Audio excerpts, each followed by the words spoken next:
बच्चों, हमने कश्मीरी सेब के भाग 1 का वीडियो बनाया था, जिसमें पाठ का आशय, लेखक परिचय, शब्दार्थ तथा पाठ का सरल विश्लेषण किया था।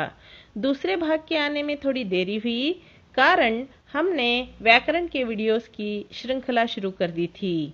पर अब बहुत से बच्चों ने कश्मीरी सेब भाग 2 तथा अन्य पाठों के विश्लेषण की मांग की।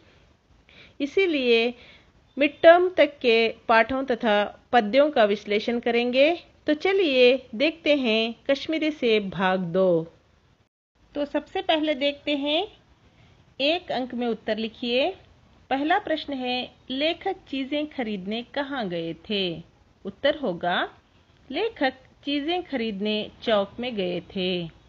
दूसरा प्रश्न है, लेखक को क्या नजर आया? उत्तर होगा, लेखक को एक दुकान में बहुत अच्छे रंगदार सेब नजर आए। तीसरा प्रश्न है, लेखक का जी क्यों ललचा उठा? उत्तर होगा, अच्छे रंगदार गुलाबी सेब देखकर लेखक का जी ललचा उठा। चौथा प्रश्न है, टोमेटो किसका आवश्यक अंग बन गया है? उत्तर होगा, टोमेटो भोजन का आवश्यक अंग बन गया है। पांचवा प्रश्न है, स्वाद में सेब किससे बढ़कर नहीं है? उत्तर होगा, स्वाद में सेब आम से बढ़कर नहीं है। छठा प्रश्न है, रोज एक सेब खाने से किनकी जरूरत नहीं होगी? उत्तर होगा, रोज एक सेब खाने से डॉक्टर की जरूरत नहीं होगी। सातवां प्रश्न है, गाजर को क्यों मेजों पर स्थान मिलने लगा है? उत्तर होगा, गाजर को उसके विटामिन के कारण मेजों पर स्थान मिलने लगा है। आठवां प्रश्न है, हमें फल और सब्जियों से क्या लाभ हैं? उत्तर होगा, हमें फल और सब्जियों से विटामिन और प्रोटीन मिलते हैं। अब हम देखते हैं 2 या 3 वाक्यों में उत्तर लिखिए। पहला प्रश्न है, आजकल शिक्षित समाज में किसके बारे में विचार किया जाता है? उत्तर होगा, आजकल शिक्षित समाज में विटामिन और प्रोटीन के शब्दों पर विचार करने की प्रवृत्ति चल पड़ी है, अर्थात स्वास्थ्य को लेकर विचार किया जाने लगा है। दूसरा प्रश्न है, दुकानदार ने लेखक से क्या कहा? उत्तर होगा, दुकानदार ने लेखक से कहा, बाबूजी बड़े मजेदार सेब आए हैं, खास कश्मीर के, आप ले जाएं, खाकर तबीयत खुश हो जाएगी। तीसरा प्रश्न है, दुकानदार ने अपने नौकर से क्या कहा? उत्तर होगा, दुकानदार ने अपने नौकर से कहा, सुनो, आधा सेर कश्मीरी सेब चुनकर निकाल लाना। अब हम देखते हैं 3-4 वाक्यों में उत्तर लिखिए। पहला प्रश्न है, कश्मीरी सेब पाठ के द्वारा लेखक जी पाठकों को क्या संदेश देना चाहते हैं? अथवा कश्मीरी सेब पाठ से हमें क्या सीख मिलती है? बच्चों, दोनों प्रश्न एक ही हैं, दोनों का उत्तर एक ही है, लेकिन प्रश्न को ट्विस्ट करके पूछा जाता है। मतलब जो सीख है उसी को हमें लेखक बताना चाहते हैं। उत्तर होगा, दोनों प्रश्नों के लिए आप सेम उत्तर लिख सकते हो, थोड़ा बदल सकते हो अगर अंदाज बदलना चाहो तो। उत्तर होगा, कश्मीरी सेब पाठ से हमें यह सीख मिलती है कि हमें खरीदारी करते समय सतर्क रहना चाहिए। चाहे कितना भी विश्वास हो, खरीदने वाली वस्तु को एक बार अपनी आंखों से जांच लेना चाहिए। किसी पर भी आंख बंद करके विश्वास नहीं करना चाहिए। अगला प्रश्न है, प्रेमचंद जी ने दुकानदार को क्षमा के योग्य क्यों नहीं समझा? उत्तर होगा, प्रेमचंद जी ने दुकानदार को क्षमा के योग्य नहीं समझा, क्योंकि दुकानदार ने जानबूझकर धोखेबाजी की थी। यदि एक सेब सड़ा होता तो शायद प्रेमचंद जी सोचते कि दुकानदार ने देखा ना होगा, पर सारे के सारे सेब खराब थे, इसीलिए क्षमा के योग्य नहीं समझा। अगला प्रश्न है, सेब की हालत के बारे में लिखिए। उत्तर होगा, जैसे ही लेखक ने सेब खाने के लिए लिफाफा खोला तो एक सेब सड़ा हुआ था, 1 रुपये के जितना छिलका गला हुआ था।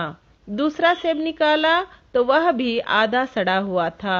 फिर तीसरा सेब निकाला तो वह सड़ा तो नहीं था, पर एक तरफ को दबकर पिचक गया था। जब आखिरी सेब निकाला तो उसमें एक काला सुराख था, जैसे बेरों में होता है। जब काटा तो भीतर सारे वैसे ही धब्बे थे, अर्थात पूरे सेबों में से एक भी खाने लायक नहीं था। अब हम आगे बढ़ते हैं अभ्यास प्रश्नों की ओर, यानी विलोम शब्द लिखिए आदि शब्दों की ओर। सबसे पहले देखते हैं विलोम शब्द लिखिए। बच्चों, इस बारे में मैंने एक अलग से वीडियो भी बनाया है जिसमें आप देख सकते हो। अब पाठ के अनुसार जो भी है मैं बताती जाऊंगी। पहला शब्द है शाम, तो उसका विलोम होगा सुबह। ऐसे ही बताती जाऊंगी बच्चों, अब देखते जाना। खरीदना, बेचना, बहुत, कम, अच्छा, बुरा, शिक्षित, अशिक्षित, आवश्यक, अनावश्यक, गरीब, अमीर, रात, दिन, संदेह, निसंदेह, साफ, गंदा, बेईमान, ईमानदार, विश्वास, अविश्वास, सहयोग, असहयोग, हानि, लाभ, पास, दूर, गम, खुशी। अब आगे वाला प्रश्न देखते हैं, यानी आगे वाला मुख्य प्रश्न है अनुरूपता का। बच्चों, मैं हमेशा बताती हूँ अनुरूपता क्या होती है। अनुरूपता पहले 2 शब्दों में जो संबंध बताया होता है, वैसे ही तीसरे शब्द का संबंध जोड़कर हमें चौथा शब्द उत्तर में लिखना होगा। तो देखते हैं यहाँ पे क्या संबंध बताया है। केला पीला रंग, सेब गुलाबी रंग। क्योंकि यहाँ पे केले का रंग बताया है तो हमें भी सेब का रंग ही लिखना है। अगला है सेब फल, गाजर सब्जी। अगला है नागपुर संतरा, कश्मीर सेब। अगला है कपड़ा नापना, टोमेटो तोलना। अगला मुख्य प्रश्न है अन्य वचन लिखिए।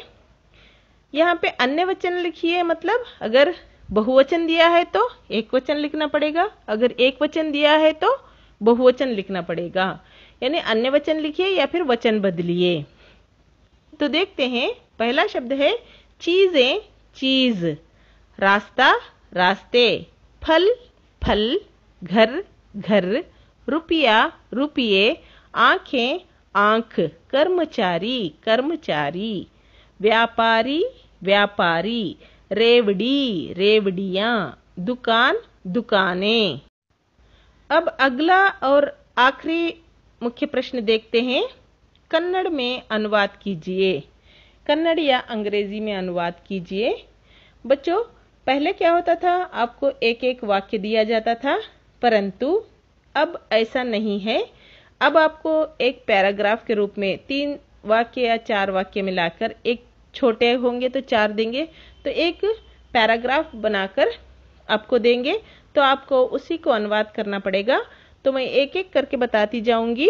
पहला है गाजर भी पहले गरीबों के पेट भरने की चीज थी। अमीर लोग तो उसका हलवा ही खाते थे, मगर अब पता चला है कि गाजर में भी बहुत विटामिन है। इसका कन्नड़ अनुवाद होगा, ಗಜ್ಜರಿಯೂ ಸಹ ಮೊದಲು ಬಡವರ ಹೊಟ್ಟೆ ತುಂಬುವ ವಸ್ತುವಾಗಿತ್ತು. ಶ್ರೀಮಂತರು ಅದರ ಹಲ್ವವನ್ನಷ್ಟೇ ತಿನ್ನುತ್ತಿದ್ದರು. ಆದರೆ ಈಗ ಗಜ್ಜರಿಯಲ್ಲಿ ವಿಟಮಿನ್ಗಳಿವೆ ಎಂದು ತಿಳಿದು ಬಂದಿದೆ. अंग्रेजी में अनुवाद होगा, From ancient age, everyone knows that carrot was the food of poor. Rich will use to make sweet dish from carrot, but now it's proven that carrot has many vitamins. अगला है, दुकानदार ने कहा, बाबूजी बड़े मजेदार सेब आए हैं, खास कश्मीर के, आप ले जाएं, खाकर तबीयत खुश हो जाएगी. इसका कन्नड़ में अनुवाद होगा, ಅಂಗಡಿಯವನು ಹೇಳಿದ, ಬಾಬೂಜಿ ತುಂಬಾ ರುಚಿಕರ ಸೇಬು ಬಂದಿವೆ, ವಿಶೇಷವಾಗಿ ಕಾಶ್ಮೀರದಿಂದ, ನೀವು ಕೊಂಡೊಯ್ದು ರುಚि ನೋಡಿ ಮನಸ್ಸಿಂದ ಖುಷಿ ಪಡುವಿರಿ। अंग्रेजी में अनुवाद होगा, Vendor told that, Sir, very tasty apples are there, specially arrived from Kashmir. Please buy them. You will be feel happy to eat them. अगला यानी अंतिम अनुवाद का प्रश्न है। बच्चों, मैं ये नहीं कह रही कि यही आएंगे, ये आपके लिए नमूना है, एग्जाम्पल है। आप कोई और भी आए तो ट्राई करके लिख सकते हो, ये नमूना बता रही हूं मैं। तीसरा वाला है, आशा नहीं थी कि दुकानदार अठन्नी लौटाएगा, पर उसने प्रसन्नता से अठन्नी लौटा दी और उल्टे मुझसे क्षमा मांगी। इसका कन्नड़ में अनुवाद होगा, ಅಂಗಡಿಯವನು ಎಂಟಾಣಿಯನ್ನು ವಾಪಸ್ ಮಾಡುವನು ಅನ್ನುವ ನಂಬಿಕೆಯೇನೂ ಇರಲಿಲ್ಲ, ಆದರೆ ಅವನು ಪ್ರಸನ್ನಚಿತ್ತದಿಂದ ಎಂಟಾಣಿಯನ್ನು ವಾಪಸ್ ಮಾಡಿ ನನ್ನಲ್ಲಿ ತಾನೇ ಕ್ಷಮೆ ಬೇಡಿದನು। अंग्रेजी में अनुवाद होगा, There is no hope that the vendor will give back my 50 paise, but he returned it and asked sorry also. बच्चों, आशा करती हूँ आपको प्रश्नोत्तर तथा अभ्यास प्रश्न अच्छे से समझ में आए होंगे। यदि वीडियो अच्छा लगे तो लाइक ज़रूर करना, अपने दोस्तों के साथ शेयर और सब्सक्राइब ज़रूर करना। यदि आपको इसमें कोई दुविधा या समस्या हो तो कमेंट बॉक्स में जाकर कमेंट ज़रूर करना, जिससे मैं आपकी दुविधा को दूर कर सकूं। फिर मिलते हैं अगले वीडियो के साथ, तब तक के लिए धन्यवाद।